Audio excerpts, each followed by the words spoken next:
ఓం నమ శివాయ. ఎంతో మహిమాన్వితమైన పుణ్యక్షేత్రం అరుణాచలం అండి. ఇది తమిళనాడులో రాష్ట్రంలో ఉంది. దీన్నే తిరువనామలై అని కూడా అంటారు. ఇక్కడ చాలా మహిమలు ఉన్నాయండి.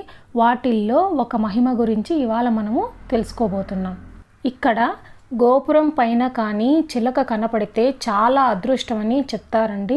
ఇది నండూరి వారి ఛానల్లో ఈ గోపురం మీద చిలక దాని వృత్తాంతం చాలా బాగా వివరించారండి. మేము ఆ వీడియో చూశాక తప్పకుండా అరుణాచలంలో గోపురం మీద చిలక దర్శనం మనకు కలుగుతుందేమో అని చెప్పి మేము చూసామండి. రాజగోపురం నుంచి మూడో గోపురం అండి, దాన్నే కిలి గోపురం అంటారు. ఈ గోపురం పైన మనకి చిలుక కానీ దర్శనం కనుక లభిస్తే చాలా అదృష్టమని చెప్తారండి. పూర్వం 15వ శతాబ్దంలో ఒక మహనీయుడు, ఆయన అరుణగిరినాథుడు అనే ఒక యోగి ఇక్కడ ఇప్పటికీ కూడా చిలుక రూపంలో తిరుగుతూ ఉంటారంట.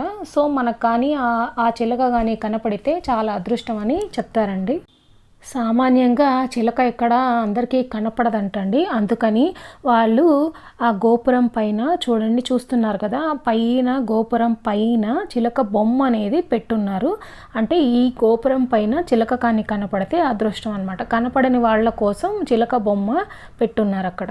ఈ గోపురం పైన 2 చిలక బొమ్మలు ఉంటాయండి. ఒకటేమో గోపురం పైన భాగంలో ఉంటుంది, రెండోది వచ్చేసి గోపురం కింద కనిపిస్తుంది కదండి గ్రీన్ కలర్లో, అది చిలుక బొమ్మలండి అవి.